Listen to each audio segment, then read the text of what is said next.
Landing a #1 album on the Billboard 200 is impressive, but some albums get released on a slow week and manage to hit the top with surprisingly low numbers. In this video, we'll look at 8 #1 albums with the lowest first week sales. Piece by Piece by Clarkson.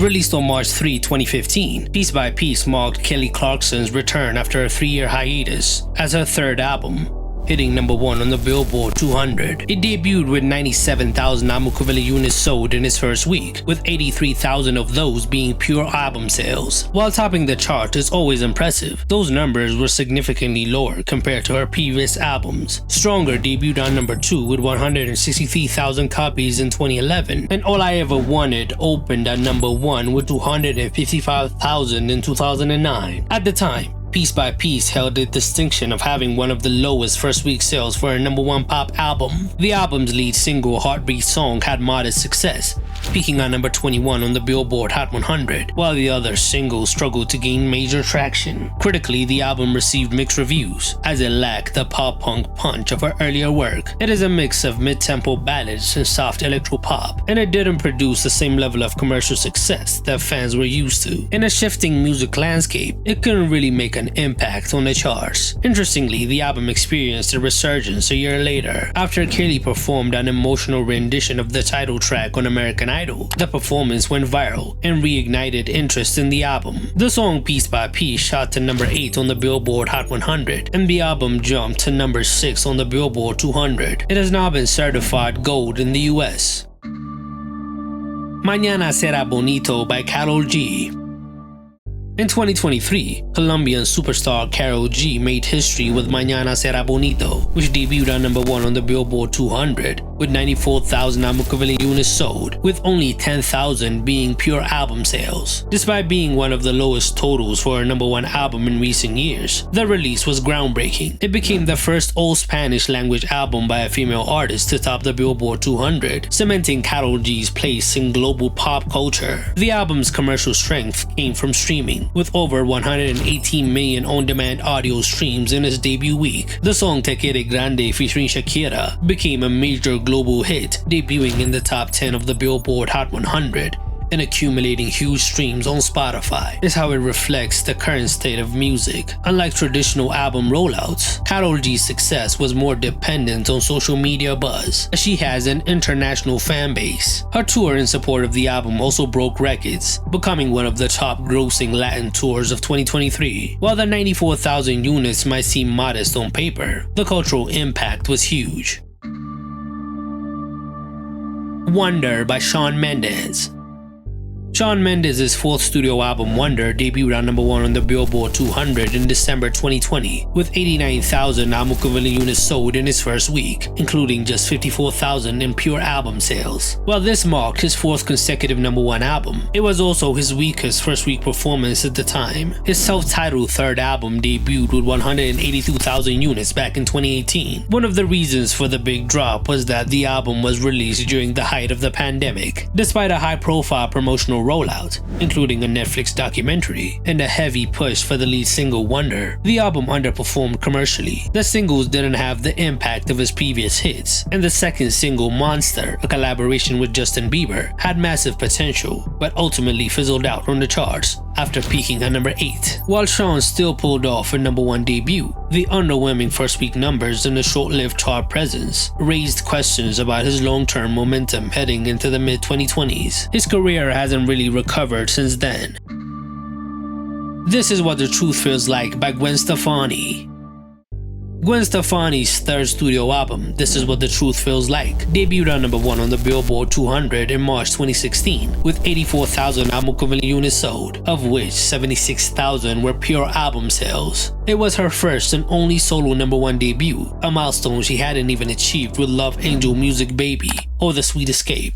But despite the chart position, it was the lowest first week sales of her career at the time. What made the #1 debut even more surprising was that the album followed a long hiatus, nearly a decade without a solo studio album. The lead single, Used to Love You, gained some traction, but it didn't become a breakout hit. The follow-up single, Make Me Like You, peaked on #54 on the Billboard Hot 100 and failed to generate much momentum. However, Gwen leaned heavily into TV promo, including a music video created live on the Grammys, and her role on The Voice, which likely helped boost pure sales from her loyal fanbase. But the album didn't have much staying power. After the initial week, it dropped off and didn't produce any lasting hits. The Adventures of Bobby Ray by B.o.B. When B.o.B released his debut album The Adventures of Bobby Ray in April 2010, he was already riding the momentum of his hit single Nothing on You with Bruno Mars, which topped the Billboard Hot 100. The album itself debuted at number 1 on the Billboard 200, with 84,000 copies sold in its first week, an unusually low number for a debut chart topper at the time. It was the lowest first week sales for a number 1 album that year. Despite the modest first week sales, the album had legs. It was well received commercially and critically, thanks to a strong lineup of singles, including Airplanes featuring Hayley Williams, which peaked at number 2 on the Billboard Hot 100, and Magic featuring Rivers Cuomo, which peaked at number 10. These tracks kept the album in the public eye, helping it eventually go 2 times platinum in the US. B.o.B was ruling the pop rap lane in the early 2010s. Still, the debut sales figures of 84,000 highlighted the changing dynamics in the music industry, where hit singles were no longer guaranteed to drive album sales. In B.o.B's case, strong radio presence and collaborations were enough to carry the album to number 1, but not enough to generate huge opening week numbers. He really fell off after that.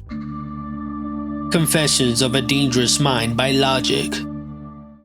Logic's Confessions of a Dangerous Mind, released in May 2019, debuted on number 1 on the Billboard 200, with 80,000 album equivalent units sold, including 24,000 in pure album sales. This marked Logic's third number 1 album, following Everybody in 2017 and Bobby Tarantino 2 in 2018. Despite being a chart topper, it also became one of the lowest selling number 1 debuts of the streaming era. The album featured collaborations with Eminem, G-Eazy, and even Will Smith. And while some singles like Homicide with Eminem performed well, peaking at number 5 on the Hot 100, the album received mixed reviews. The project lacked the depth and storytelling that defined Logic's earlier work. As a result, it had a short-lived presence on the charts, with a significant drop in its second week. While streaming helped push the album to number 1, it also underscored how a solid debut week can be achieved without strong traditional sales. Logic's loyal fan base was enough to fuel the album's initial chart performance, but the lukewarm reception ultimately limited its staying power. A Seat at the Table by Solange. Solange's A Seat at the Table debuted at number 1 on the Billboard 200 in October 2016, with 72,000 album equivalent units sold in its first week. Of that total, 46,000 were pure album sales. While that might sound modest for a chart-topping album, it became her first ever number 1 project. It also came just weeks after her sister Beyoncé's Lemonade had dominated the charts earlier that year, making the Knowles sisters the first pair of siblings to score a number 1 album in the same year, since Michael and Janet Jackson in 2001. A Seat at the Table was critically acclaimed, featuring on a lot of lists of the best albums of 2016. Songs like Cranes in the Sky and Don't Touch My Hair gained widespread acclaim, earning Solange her first Grammy Award. Despite its relatively quiet commercial rollout, it was one of the most important releases of that year. In many ways, Solange's success with A Seat at the Table is proof that impact matters more than first week sales. 1,000 Forms of Fear by Sia.